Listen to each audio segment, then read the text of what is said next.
We had a Cam Thomas explosion this weekend. Cam Thomas. So let's start with this. Cam Thomas is in the middle of a restricted free agency negotiation. And he is seemingly fighting for a number that, according to Brian Lewis at the New York Post, is somewhat equivalent or better than like Tyler Hero, Emmanuel Quickly, RJ Barrett, who's at like 28, like those guys, right? Quickly's at 32. I think Hero's at like 30, 31 when he signed his deal, something like that. He wants that kind of average annual value. So something in the ballpark of 30 million. My read is that that's not out there this summer. Like from everything I know, that number is just not out there for Cam Thomas right now. Nobody has 30 million to give him in restricted free agency, like as a, a team with cap space. Yeah. As an offer sheet.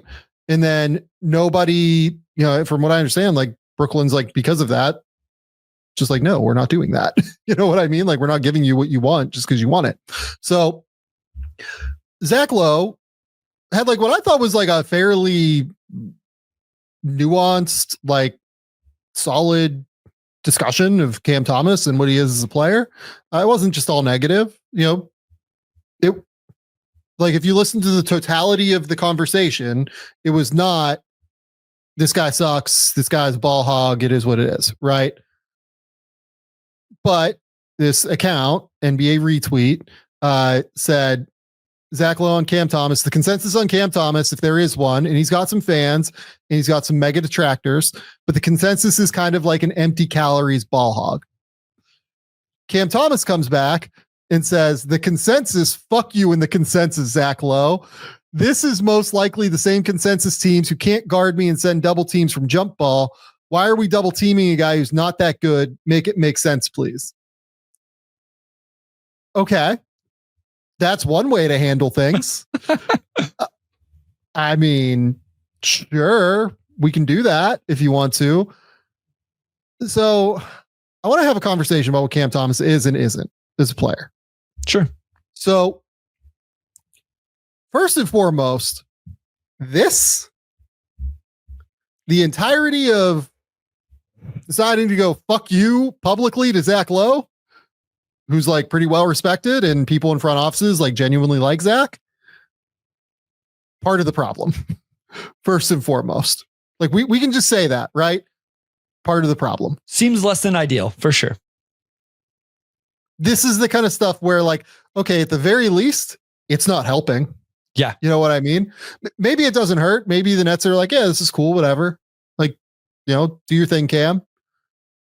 But sure shit isn't helping to do this, right? So there's no reason for it. Just strategically, like I don't even really care if, like, look, I curse on this podcast like a sailor. Like I couldn't care less about that stuff, right? But when you're trying to get $120 million, it seems like, doesn't seem like a great strategy to me. The second piece of it for me is like, I'm probably lower on Cam Thomas as a player than most people are, right?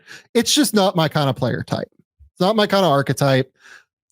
I don't love these like scorer only guards, right?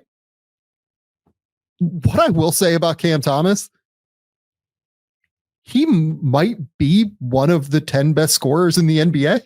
Like maybe 20 best scorers in the NBA. He is a disgusting scorer. He is an unbelievable scorer of the basketball. He plays with this incredible tempo. He plays with great pace. He plays with this unbelievable ability to stay balanced, to play off of 2 feet. I love how he gets into his pull-up, going to both his right and to his left. He's so capable of realigning his body in midair to be able to get to the shots that he needs to. He's a crazy good, difficult shot maker. From a pure talent perspective, I would say Cam Thomas, like genuinely might be I think he might be one of the 20 best scorers in the NBA. Maybe like even one of the 15 best. He is unreal at scoring the basketball. He draws fouls. Like, he does all of it. The problem for Cam Thomas is there is so much more to basketball than scoring the basketball. And that's the reality. Even if he is like one of the 20 best scorers in the league, the level to which he has chosen not to focus on the other parts of his game to his own detriment is kind of like appalling, honestly. Like, defensively, particularly, it is somewhat appalling to me. Like, I went through a game earlier this year. Like, you can look at it. I'll flash it up on the screen. I went through a game earlier this year where we played Boston and like broke it down fully. Like, really in depth, talked about the entirety of what he did. I think he had 31 on 11 of 22 from the field. They took Boston to overtime. Like, he played like really well in this game offensively. I think he gave back all 30 of those points defensively. And like, I went through and tracked it in the game. Again, literally, like, I will find it on the channel for you guys to like go through and look at. It was really rough.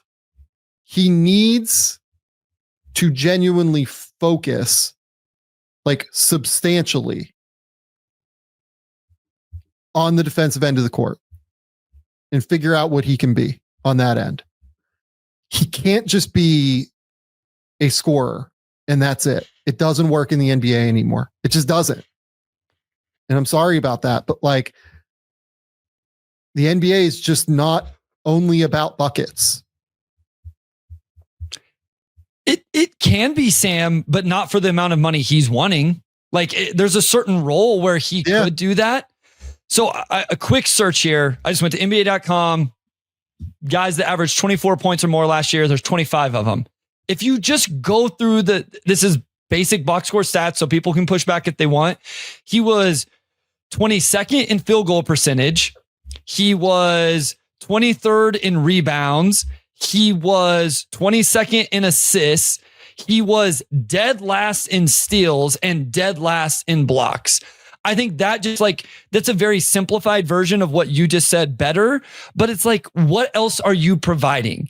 And so my thing, whenever you said like, hey, we want to talk about Cam Thomas, my thought was number one options do more than just get buckets. When you think about number one guys in this league, Shea, what he does more than just get buckets. Even Luka, like for all of his defensive questions, does more than just get buckets on the offensive end. Okay, is Cam Thomas a number two, Sam? If we went around the NBA, how many number two options are as bad of defenders as Cam Thomas? And how many of them, like even the passing or contribute in other ways? So now is he a number three option? I feel like a number three option, you have to be even better defensively. So to me, it's like, we had this conversation at Summer League. We talked about it. It's actually something people have tweeted to us about a lot with these scoring guards. That's all they do. Where what is the role and what is the value? And to me, it's like, there's no way I'm paying Cam Thomas $30 million a year because I don't know that he's one of those guys for me, at least not on a long-term deal of any kind. And so it's like, to me, it's either go get better defensively with your passing and your all-around value to a team, or accept the role as the sixth man bucket getter and the money that comes with that role. So I just pulled up a list of these guys so Cam Thomas this past year averaged 24 points a game. Mm-hmm. Had a 32 usage rate, averaged 3.8 assists and 2.5 turnovers per game. Right. So like positive assist turnover ratio, not like crazy positive, but positive enough. You know what I mean? Like, I'm not going to sit here and crush him for that. Sure. Just to like kind of get an understanding of what this archetype is statistically throughout history. Right. So on this list, you will find guys like Kevin Durant, Karl Malone, Dominique Wilkins, Carmelo Anthony, George Gervin, Shaquille O'Neal. Let's see here. Joel Embiid, DeMarcus Cousins, Yao Ming is here, Mark Aguirre, Zach Randolph, Jermaine O'Neal, Wemby's rookie year, I believe. You will see Jordan here at 22 years old when he played 18 games in a season. So just remove that basically. But the thing about all of those guys is like outside of Bernard King, right? So Bernard King is a real comp here, I think. Like all those guys are like 6'8" plus, right? If not centers, right? And back in the day, you used to be able to throw the ball in the block to centers, and like just with the way the game was played, they would, take different hook shots. They would try and score and be physical and strong, right? And Bernard King was probably like 6'6", something like that. So like bigger, than what Cam Thomas is. Cam Thomas is like by far the smallest player on this list of players. I guess like George Gervin, but even Gervin was like 6'6", long arms, like made it work, right? Also, a lot of these guys like didn't have an immense amount of team success. Like if you go back through history, like George Gervin, I believe, did not win a title, if I remember correctly. Like being, one of the 75 best players of all time, unbelievable player, averaged 25 a game for his career. Like his thing is he did not win a title, if I remember correctly. Dominique Wilkins, like top 75 player of all time, one of the top 75 players of all time to not win a title. DeMarcus Cousins, like, obviously did not have a lot of team success. Joel Embiid has not had a lot of team success so far. Carmelo Anthony, one of the 75 players that did not win a title. Karl Malone, one of the top 75 players who did not win a title. Really, like only KD, I think, in Shaq, but Shaq is just like such a different archetype that it's wholly uncomparable in a lot of ways. Bernard King, I believe, did not win a title either. Like all of these guys, this is like basically the list of guys who did not win a title playing this style of basketball. And a lot of these guys were better defenders than he is too. So let's even say that, like, weren't they better scorers than him also? Like we're talking about scoring 1,000%. Champions across the board as well. 1,000%. Okay. And look, this is usage rate. I didn't even put in like the points per game or anything. Yeah. I'm just saying, if you go by points per game here, I would imagine that Cam's 24 are actually like quite low on this list, frankly. So like, I don't do this just to like shit on Cam Thomas. I just say that, like, even if you look at him as the peak of what he can be, right, in the peak of what he is capable of, as currently constructed as a player, right, as he currently plays basketball, this has not really been a winning player archetype throughout the annals of NBA history, even if he hits the 100th percentile of what he can be. Yeah. Like, even if he hits the 150th percentile of what he can be. Because, like, I like Cam Thomas. Again, like, I think I'm higher on Cam Thomas's, like, scoring ability than probably what most people are. I think that dude is just, like, born to score the basketball and is this incredible, unbelievable scoring basketball player. But these guys don't win. Yeah. He has to improve the playmaker. He has to improve the passer, has to improve the decision maker. He can't take these bullshit, like, pull up mid-range jumpers. It's not the way the game works in the NBA anymore. And oh, by the way, like a lot of these guys that, put up all these numbers, they played in an era, Karl Malone, Dominique Wilkins, etc., where like pace of play was lower, right? So their raw scoring numbers are more impressive than what Cam Thomas's are. But Cam Thomas is like a genuinely special scorer. Cam Thomas could average 30 for a season at some point. That if he does that, that should not surprise anybody. But to do that, he has to play 33 minutes a night. And to do that, he has to improve on defense and has to improve the passing. It's the reality of the situation. And oh, by the way, here's the biggest issue with Cam Thomas. This is not all his fault. I want to be very clear about this. This is in no way, shape, or form entirely his fault. But Cam Thomas has played over 1,200 minutes in a season once in 4 years. Yeah. And last year was not one of those years, right? He played 780 minutes last year. He played 940 minutes as a sophomore. He played 1,100 minutes as a rookie. The 2,000-minute year was the 2023-24 season when he averaged 22 points, 2.9 assists, 1.9 turnovers, and shot 44, 36, 85.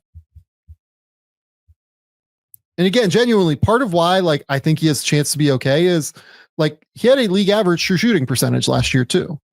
And I think he's going to keep getting better. Like the thing I do know about Cam Thomas is that Cam Thomas is a crazy worker.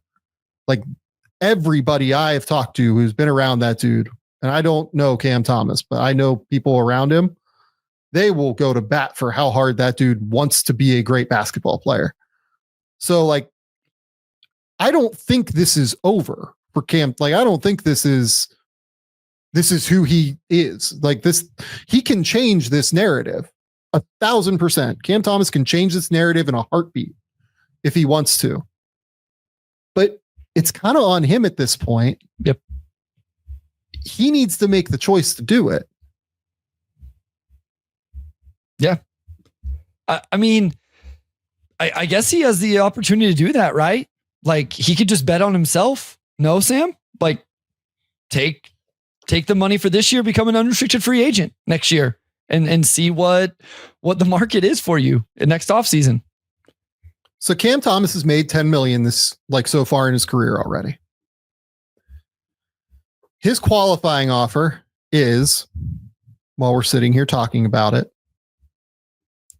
cap holds 12 million. The qualifying offer is what?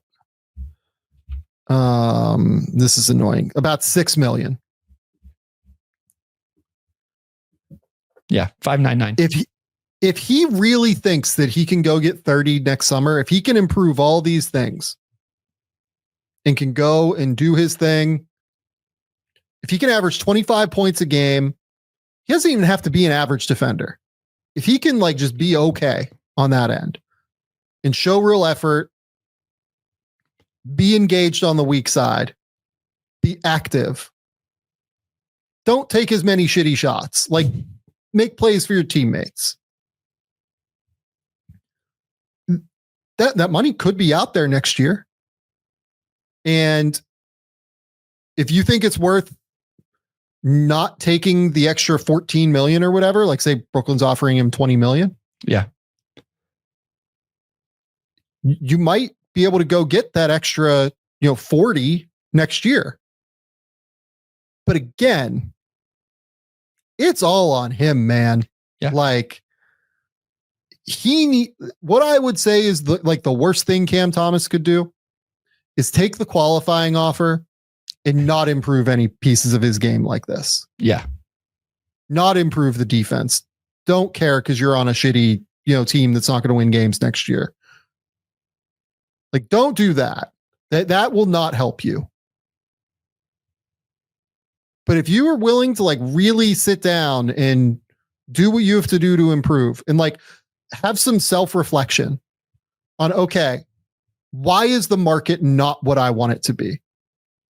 It's not narrative based. NBA teams will pay guys if they want them. You know what I mean? Yep. Like NBA teams don't give a shit what I'm saying. They don't give a shit what Zach's saying. They don't give a shit. You know what I mean? If they think you're good enough, they'll pay you.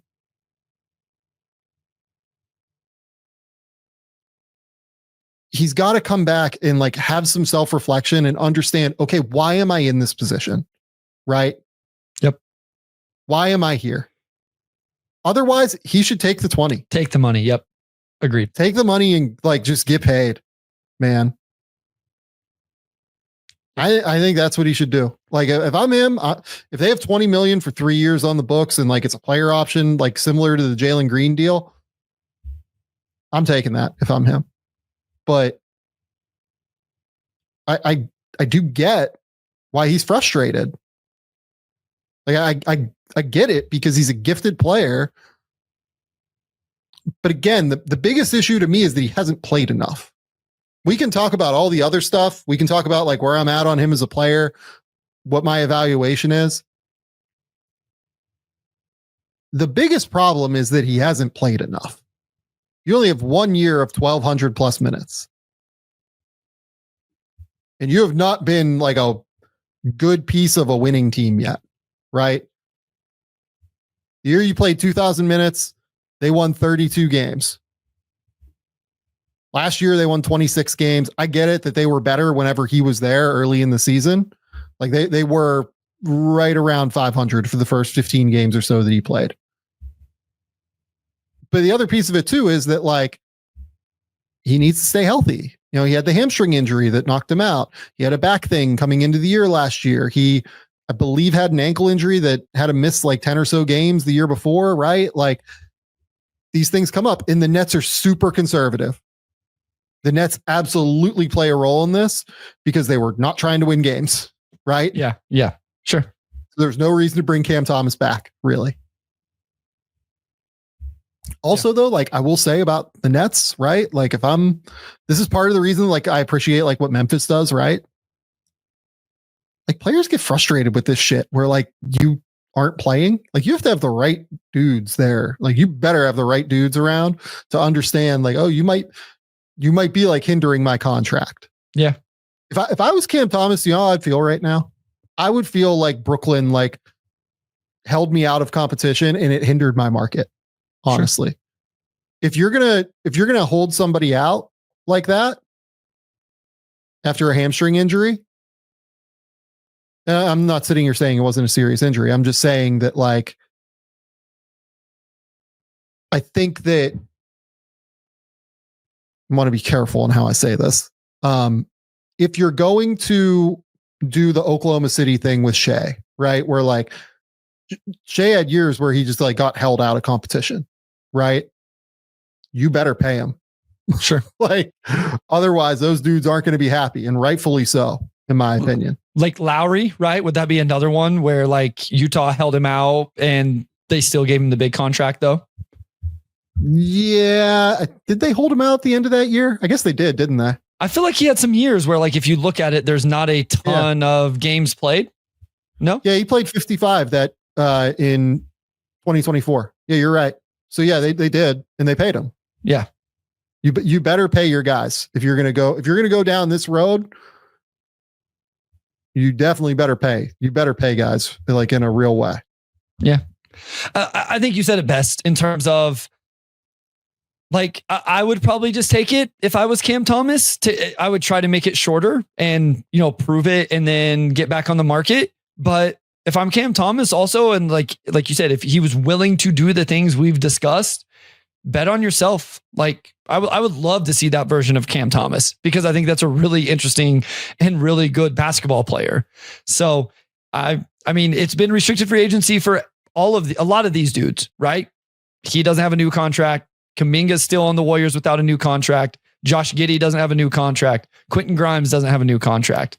So it's not just Cam Thomas in terms of restricted free agency, even though I think his is a little bit. I think all of those are unique in their own right. Yeah. And look, like Cam Thomas like hurt that hamstring a few times last year, right? Like it was recurrent. So I don't want to sit here and be like, you know, the Nets like definitely did this. Like at some point they probably should have shut him down, right? But again, like if I was him, I would be like somewhat frustrated too. Like that, you know, I'm sitting here on the market still. Yeah. After a hamstring injury, right? The final thing I'll say here on Cam Thomas is what is the archetype that we talk about all the time? that does not get paid on the market right now. Yep. We just did a podcast on it. Yep. We literally just did a podcast on this. These guys don't get paid anymore. Malik Beasley, got 1 year, $6 million last year. Gary Trent was on a minimum last year, is not far above a minimum this year, right? Yep. You just look across the league, like these guys do not get contracts. Teams do not care to pay them. That's what Cam Thomas is swimming upstream against. You know what I mean? That's what he is trying to combat. Yep. He needs to look in the mirror and ask, what kind of player am I? And why am I getting treated like this? He needs to go in the lab and improve the non-scoring parts of his game. So that's where I'm at on it.